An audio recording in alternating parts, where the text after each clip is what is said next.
Liberando sus frenos. Hace muchos años, cuando comencé a estudiar las emociones negativas, el punto más crítico que descubrí fue que no se puede hacer ningún progreso hacia la salud, la felicidad, el amor y el cumplimiento del potencial mientras se insista en mantener intactas las emociones negativas. Y lo único bueno de las emociones negativas, si es que tienen algo de bueno, es que las emociones negativas no son permanentes. Lo dice hasta Sigmund Freud, no hay un lugar permanente para las emociones negativas en el subconsciente. En otras palabras, son visitantes indeseados. Son hábitos negativos o patrones de respuesta negativos que pueden eliminarse, y el punto inicial para eliminarlos es entender de dónde vinieron y entender cuáles fueron los factores causales, volviendo a la niñez temprana, que desencadenó el desarrollo de las emociones negativas y nos han dado como adultos una predisposición a ser negativos de una u otra forma. Esto nos lleva al condicionamiento de la niñez temprana. Recuerden que ya dijimos que el punto inicial de los patrones de hábitos negativos compulsivos e inhibitorios era la crítica destructiva. La crítica destructiva es el gran destructor. La crítica destructiva destruye a las personas en su interior y las deja caminando en círculos por fuera. Muchas personalidades han sido minadas y destruidas, mucha autoestima ha sido puesta de lado como resultado de la crítica destructiva más que cualquier otra cosa que podamos imaginar. La crítica destructiva es el gran asesino. Ahora, ¿por qué es eso tan malo? Sabemos que los niños en sus primeros años y al ir creciendo tienen una necesidad tremenda de amor y aprobación de sus padres. De hecho, muchos psiquiatras y psicólogos han dicho que la razón número uno de la enfermedad mental en los adultos es el retiro de amor o el amor no expresado. Sabemos que cualquier persona con prestigio, una persona que es importante para un niño, tiene un impacto enorme en ese niño, y los niños hasta la edad de 6 años tienen muy poca habilidad para discriminar entre una crítica válida y una crítica inválida. Lo que esto significa es que todo lo que diga un padre o un pariente mayor o una persona mayor, cualquier cosa que diga una persona de prestigio o una persona importante para un niño es aceptada como cierta. Es aceptada como una representación válida de la realidad. Si una madre dice eres un niño malo, o si un papá dice eres flojo, si alguien dice no eres dependiente, o si alguien dice que somos estúpidos o tontos o feos, el niño no tiene capacidad alguna para discriminar entre lo válido y lo no válido. Ese niño acepta eso como una verdadera representación de la realidad. Va más allá de la mente consciente, va directamente al subconsciente y ahí se queda. Muchos de nosotros como adultos aún estamos viviendo en base a la información negativa que recibimos cuando éramos niños. Y después como adultos, ¿qué decimos? Pues decimos así es como soy, o siempre he sido así, o algunas personas dirán, pues es de familia, tu padre era así, los hijos son así, tu madre era así, etc. ¿De dónde viene? Nada de estas cosas es de familia. Por ejemplo, cuando estaba creciendo, mis padres habían sufrido la depresión y la depresión les produjo un impacto enorme. Y cuando hablábamos de comprar algo, lo recuerdo muy bien, mis padres se ponían muy tensos y decían, no podemos pagarlo, no podemos pagarlo, no podemos pagarlo, no podemos pagarlo. Tenían una mentalidad de carencia, esta mentalidad de no podemos pagarlo toda su vida. Y luego yo crecí, y aunque nunca he experimentado la depresión, y la mayoría de ustedes, 10, 20, 30, 40 años después, aún estamos diciendo, no puedo pagarlo, no puedo pagarlo, no puedo pagarlo. Aún tomamos como base esas frases críticas, esas frases emocionales que usaban nuestros padres. Tal vez sus padres les decían como mi padre me decía a mí una y otra vez, nunca acabas lo que empiezas, nunca acabas lo que empiezas. Nunca acabas lo que empiezas. Eres un flojo, nunca acabas lo que empiezas. Y cuando fui adulto tuve muchos problemas para acabar lo que empezaba. Al acercarme al final de la tarea, comenzaba a sentirme ansioso y buscaba cualquier excusa por posponerla o retrasarla. El segundo factor que nos predispone a emociones negativas es la falta de amor.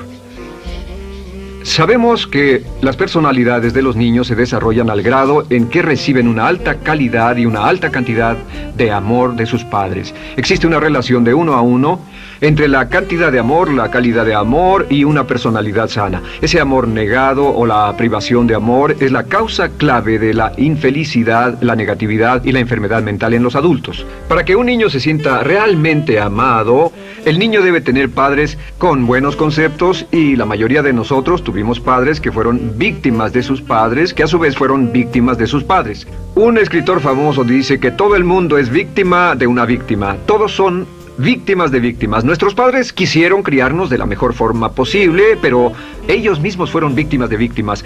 Y para que un niño se sienta realmente amado, deben existir 3 condiciones. La condición número 1 es: los padres deben amarse a sí mismos.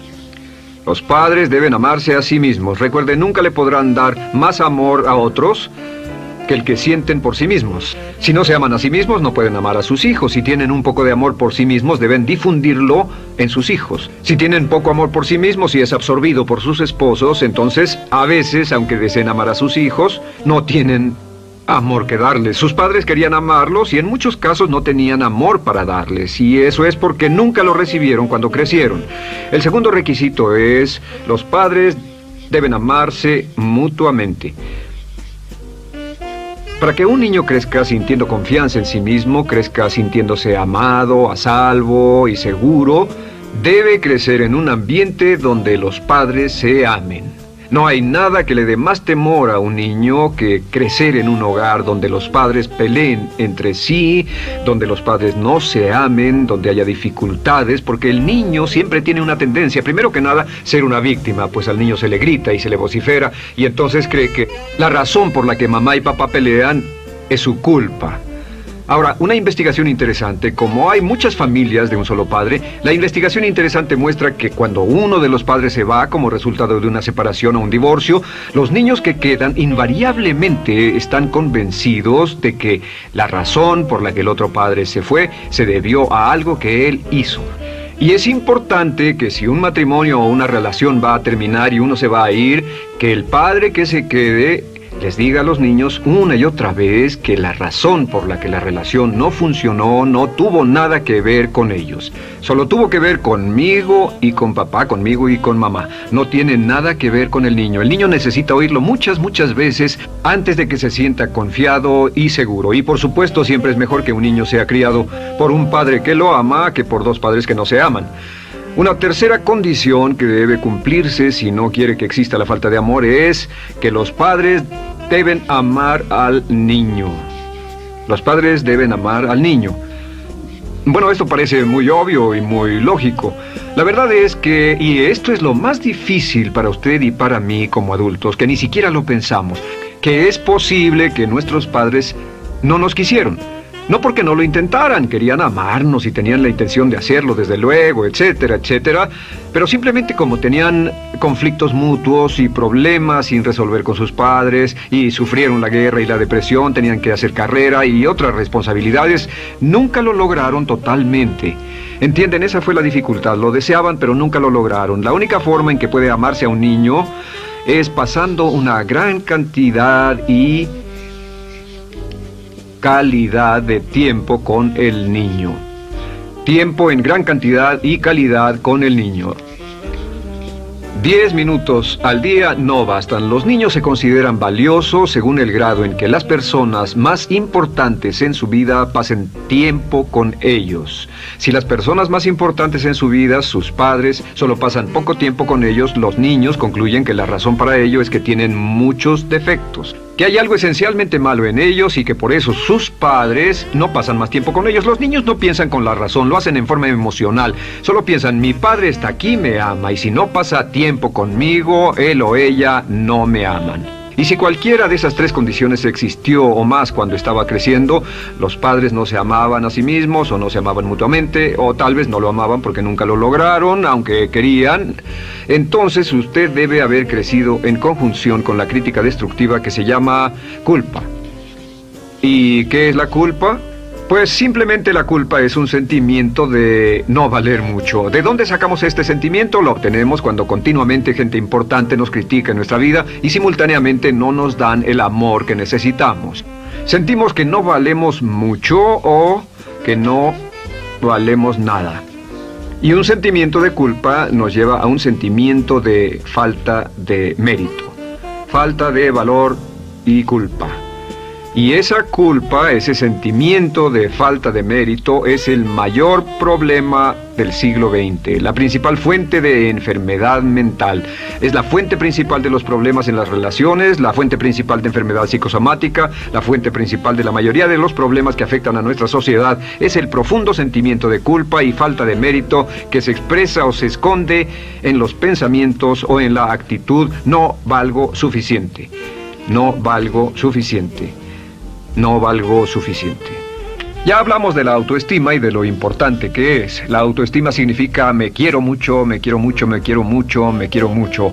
Las personas que han sido criadas con críticas destructivas durante su vida no solo no se agradan a sí mismas, no sienten que sean lo bastante buenas para nadie, y en muchos casos están llenos de odio por sí mismos. Se odian a sí mismos, se autocondenan o se detestan. Y verán que esto sale en sus conversaciones y sale en sus relaciones con otras personas. Las personas que no se quieren a sí mismas, aunque quieran tener buenas relaciones, simplemente no son capaces de ello. Las personas que piensan que no son buenas para nada siempre lo hacen aflorar, siempre será un problema. Ahora, ¿cuál es la razón principal de la culpa? ¿De dónde viene la culpa? La culpa viene de 3 fuentes negativas: padres negativos, influencias negativas o religión negativa. Una de las 3. Cualquiera de estas 3 usa la culpa. De la culpa se valen y aprovechan, en especial los padres y las organizaciones religiosas, por 2 razones. Una es el castigo. La culpa se usa para castigarnos. Cuando estamos creciendo, el castigar es la forma más fácil de hacer que uno se sienta mal. Nuestros padres nos hacen sentir mal castigándonos físicamente o sermoneándonos o regañándonos. Y el castigo es una forma muy eficaz de irnos conformando o de conseguir que hagamos lo que los demás quieren. La segunda razón por la que se usa la culpa cuando se practica en forma consciente, y algunas organizaciones la practican así, es para tener más control emocional en especial, porque se puede controlar a una persona emocionalmente con culpa y manipular su comportamiento. Hay muchas organizaciones que usan la culpa como una herramienta de control y manipulación. Si puede controlar a las personas con suficiente fuerza y en forma emocional, puede conseguir su dinero, puede conseguir su tiempo, puede conseguir su compromiso, demandar sus recursos, etc. Muchas organizaciones usan la culpa para aplicar un castigo. Muchas organizaciones de caridad que se anuncian por televisión, en especial las de causas benéficas que involucran a niños o a personas incapacitadas, usan un sentimiento de culpa. A usted le va tan bien que debe sentirse culpable por estas personas que sufren. O envíenos algo de dinero y eso se encargará de su culpa por un momento hasta que lo incluyamos en nuestra lista de correo, etcétera. Y la culpa es un estándar. ¿Por qué se usa tan comúnmente? Pues primero que nada porque casi todos nosotros la tenemos en mayor o menor grado. Y número 2, es fácil. La culpa es fácil. ¿Por qué nuestros padres la usan con nosotros? ¿Por qué nuestras madres la usan con nosotros? Nuestras madres pueden controlarnos con la culpa en un cuarto repleto. Nuestra madre puede controlarnos a miles de kilómetros por teléfono. Los padres usan la culpa en sus hijos porque sus padres usaban la culpa en ellos y así sucesivamente. Es lo más fácil. No existe un esfuerzo físico. Puede hacerse con una mirada o de reojo o una palabra. Ya sabe que las personas siempre buscan lo más fácil. Esté alerta. Ustedes han sido criados en un ambiente donde se les ha hecho sentir culpa y casi todos lo vivimos. Debemos entender que la culpa es como una letrina o bacterias emocionales negativas que se colocan en la raíz de su psique o su subconsciente y activan todas las demás emociones negativas: furia, odio, envidia, resentimiento, frustración y duda, temor, etcétera. Las crea y las activa a todas, y la forma para en realidad deshacerse del centro es exorcizarlo, extirparlo, y es lo que vamos a hacer el resto de esta sesión. Primero, ¿cómo podemos saber si nos criaron con sentimientos de culpa? Bien, a esto le llamamos la manifestación adulta de la culpa. Manifestación adulta de la culpa. Puede saber, probándose a sí mismo, cuánto de esto tiene. Número 1, la manifestación adulta de la culpa es que tiene sentimientos de inferioridad, sentimientos de inadaptabilidad y de no merecer las cosas. No siente que merezca que le pasen cosas buenas. Si una persona ha sido criada con crítica destructiva y se le hace sentir culpa, entonces cuando logra éxito, aún con un tremendo esfuerzo, tiene una tendencia terrible de sentir que no se lo merece. A esto se le llama, por cierto, temor al éxito. El temor al éxito es solo otra forma de decir que la persona que ha estado condicionada a pensar de sí misma como poco valiosa o no lo bastante buena, se siente muy incómoda cuando experimenta el éxito. Se siente muy tensa y a disgusto. Realmente si sienten demasiada tensión, comienzan a aspirar cocaína, a beber demasiado alcohol, se enredarán en comportamientos autodestructivos, tendrán una sensación tremenda de ansiedad, como si alguien fuera a descubrir algo de ellos. Hay un libro en la librería que dice, si me está yendo también, ¿por qué me siento como un impostor? Tienen el llamado síndrome del impostor. ¿Alguna vez ha tenido éxito en algo y la gente ha ido a usted a decirle, vaya, hiciste un excelente trabajo, o eso es maravilloso, aunque haya sido muy duro para usted, y sintió que los demás iban a descubrir, siente como que, es decir, que iban a descubrir que realmente no es bueno, que solo fue un fraude, solo un accidente, y por supuesto es lo que dice, fue coincidencia, fue un accidente, la verdad, no sé ni cómo lo hice. Hacen todo lo posible por huir de ese sentimiento de inferioridad y de no merecer las cosas. Estén muy alertas. La segunda manifestación adulta de la culpa es la autocrítica destructiva. Hay una línea de un gran poeta que dice, aquellos a quienes se les hace mal, hacen mal a su vez. Los niños a muy temprana edad, a veces a la edad de 2 o 3 años, comienzan a menospreciarse, se desgarran, hasta se golpean y se castigan físicamente si se les critica demasiado. Siempre dicen el equivalente de no valgo suficiente o no soy muy bueno, y se castigan a sí mismos. Y la crítica destructiva es un síntoma real de un sentimiento escondido de culpa e insuficiencia. El número 3 es que, fácilmente manipuladas por la culpa, las personas pueden jalar sus cordones de culpa en forma muy simple. Realmente vemos que existen 2 tipos de personas en el mundo, los lanzadores de culpa y los receptores de culpa. Invariablemente, estas personas se atraen mutuamente. Y por supuesto el lanzador de culpa es la persona que se identifica con el padre que lanzó la culpa, y el receptor es la persona que se identifica con el que atrapó la culpa. Pero los lanzadores y los receptores de culpa se unen, se equilibran perfectamente, se establecen y forman una nueva generación de lanzadores y receptores de culpa. Podemos decir que usted es fácilmente manipulado por la culpa porque ha estado muy bien condicionado. Su jefe puede tirar de su cordón de culpa, una persona en un autobús puede tirar de su cordón de culpa, una sobrecargo puede tirar de su cordón de culpa. Esté muy alerta a esto. La cuarta manifestación de culpa es que usted la usa. Usa la culpa y culpa a otro generosamente. ¿Por qué?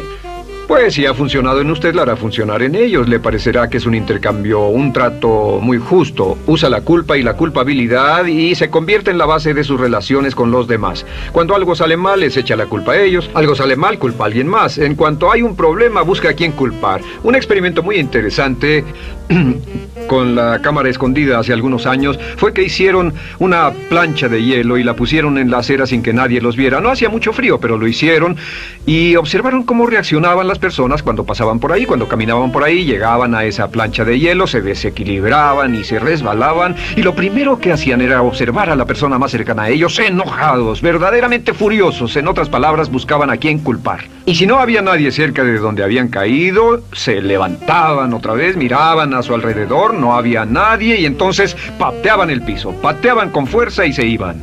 Nuestra tendencia natural cuando algo sale mal es buscar a alguien o algo a quien culpar, en especial si nos criaron con una culpa continua. Y la quinta manifestación es lo que llamamos lenguaje víctima. Ahora recuerden que hablamos sobre la ley de concentración. Dice, lo que siembras cosecharás.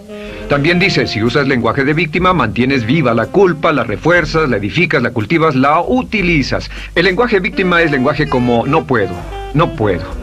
No puedo. Cuando dice no puedo, no puedo, no puedo, envía un mensaje a su mente subconsciente, y la mente subconsciente comprende que está inhabilitado, que no tiene control, que es una víctima. Y cuando desea poder hacer algo, su mente subconsciente retroalimenta su mensaje y dice no puedes, no puedes. Y lo segundo que dice es tengo que, y otra vez no tengo control, no estoy a cargo. Pero existe otra expresión del lenguaje víctima que debemos evitar, y es esta: trataré. Trataré, sea lo que sea, trataré. ¿Qué significan las palabras trataré? Pues déjenme decirles qué significan. Significan voy a fracasar y lo digo anticipadamente para que no me vengan con represalias. En otras palabras, dice trataré de llegar a tiempo, pero lo que está diciendo es tal vez llegue tarde y no pueden reclamarme porque dije que trataría. Cuando una persona dice trataré, está disculpando su fracaso por anticipado. Si fuera al doctor y el doctor lo examinara, lo auscultara y le dijera, pues está en pésimas condiciones, tendremos que intervenir, debemos llevarlo al hospital ahora mismo, me sorprende que haya llegado aquí. Usted dirá, bueno doctor, espero que haga un buen trabajo. Y él dice, trataré. Si él dice eso, usted seguramente buscará otro médico. O si va a un abogado. Lo culpan de algo y va a un abogado y le presenta su caso y dice, oiga, va a defenderme, y él dice, trataré. ¿Qué está diciendo? Está diciendo, escuche, he estudiado el caso y por lo que veo no hay mucha esperanza, pero lo tomaré de todos modos. Trataré son los que tratan de conseguir que les pague por anticipado. Otro juego de palabras que no debe usar. Por cierto, con respecto a trataré, lo que debe decir es lo haré o no lo haré. No trataré. Si alguna vez en nuestro negocio, tenemos un negocio muy activo, si llamamos a alguien y le pedimos alguna cosa o algún trabajo y dice trataré de conseguirlo para el viernes o trataré de terminarlo a tiempo, al instante sabemos que lo que quiere decir es que quiere sentirse libre, no comprometerse.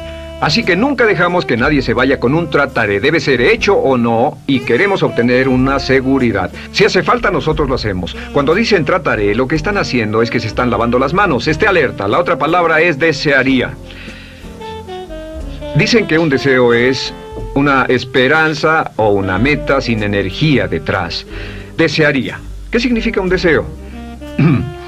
Desearía significa que me gustaría tener algo, pero sé que nunca lo podré tener. Cuando dice desearía bajar de peso, ¿qué significa? Las palabras no dichas son, pero sé que no puedo.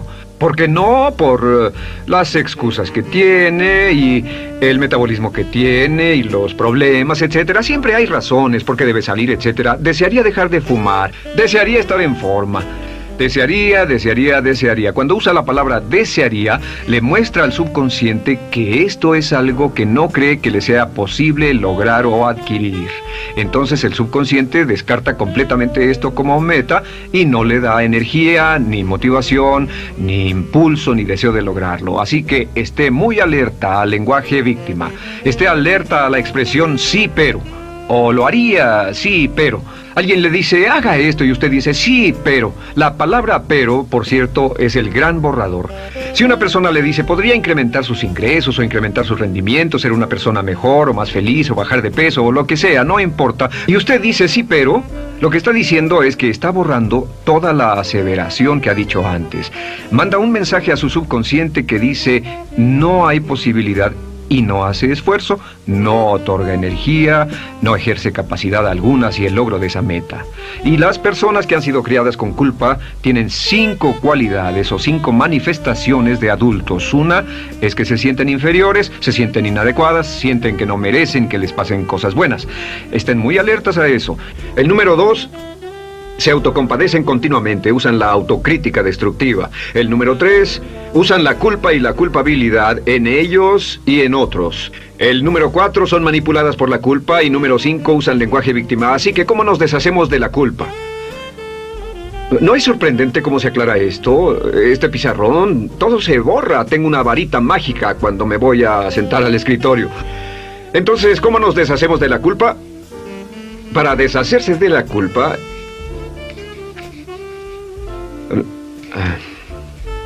este es el proceso. Tiene algunos pasos importantes. Número 1, el primero de la lista, elimine la autocrítica. Elimine la crítica autodestructiva. En otras palabras, nunca diga nada destructivamente crítico de usted mismo. No lo diga. Esta es la regla básica. El subconsciente acepta lo que diga usted como cierto, como un mandato. Así que no diga nada de sí mismo que no desee sinceramente que sea cierto. No diga estoy cansado, estoy gordo. No diga no puedo o debo. No diga nada a menos que quiera que sea cierto. Las palabras que van después de la palabra yo son las palabras que su subconsciente registra como mandatos, excepto cuando dice yo desearía o lo intentaré. Así que elimine la crítica destructiva. Siempre hable en términos positivos sobre usted. Me gusta mi persona, puedo hacerlo, lo haré, escogí hacerlo, pero nunca diga no, no puedo. Número 2 es no dejarse manejar por la culpa. Rehúse ser manejado por la culpa.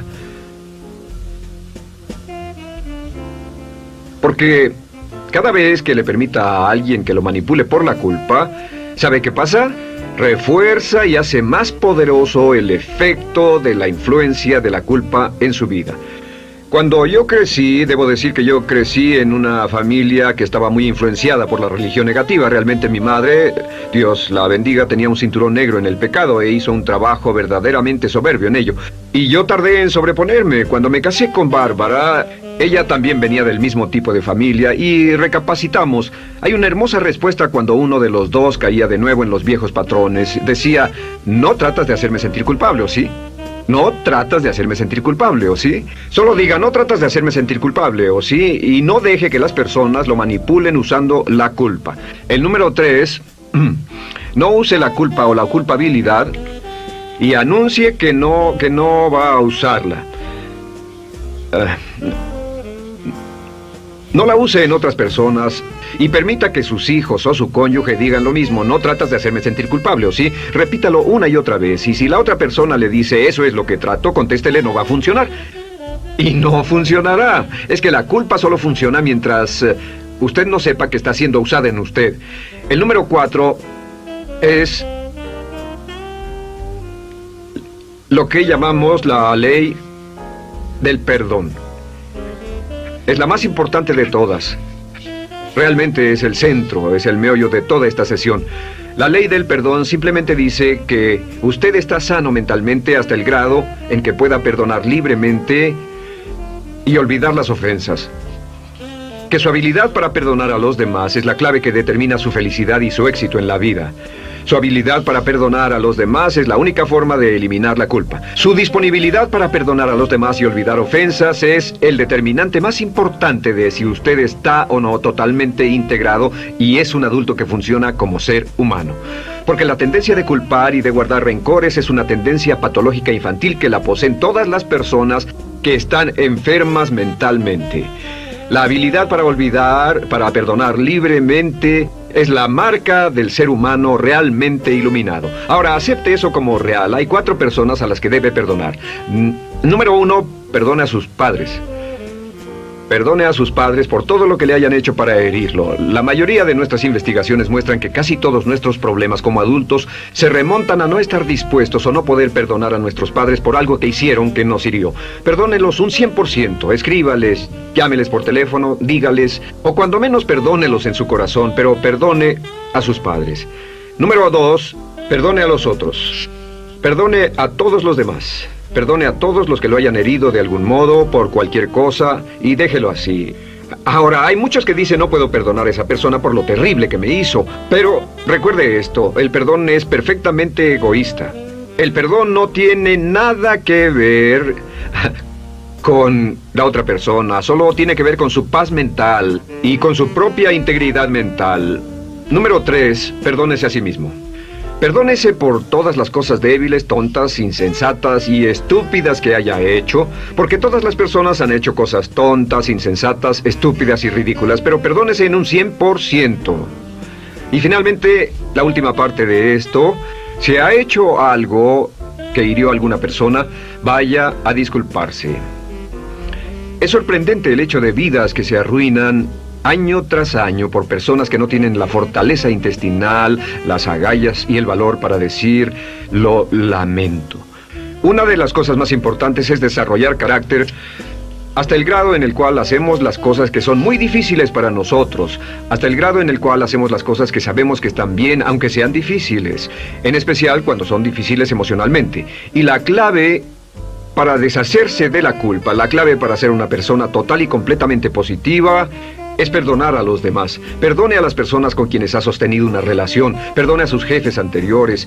Perdone a los amigos que lo han herido. Perdone las inversiones que estuvieron equivocadas. Perdone a los jefes que lo despidieron. Perdone a sus padres. Perdone a todo el mundo. Desarrolle una actitud hacia la vida con la que rehúsa guardarle rencor a los demás. Solo repita una y otra vez: los perdono a él o a ella por todo. Los perdono por todo. Los perdono por todo. Y eso es todo. La clave para librarse de las emociones negativas es rehusarse totalmente a continuar con cualquier situación negativa. No olvide que es un acto muy egoísta y será tan egoísta como usted quiera. El acto del perdón lo libera y libera a la otra persona y le garantiza que se moverá rápidamente hacia el cumplimiento de su potencial.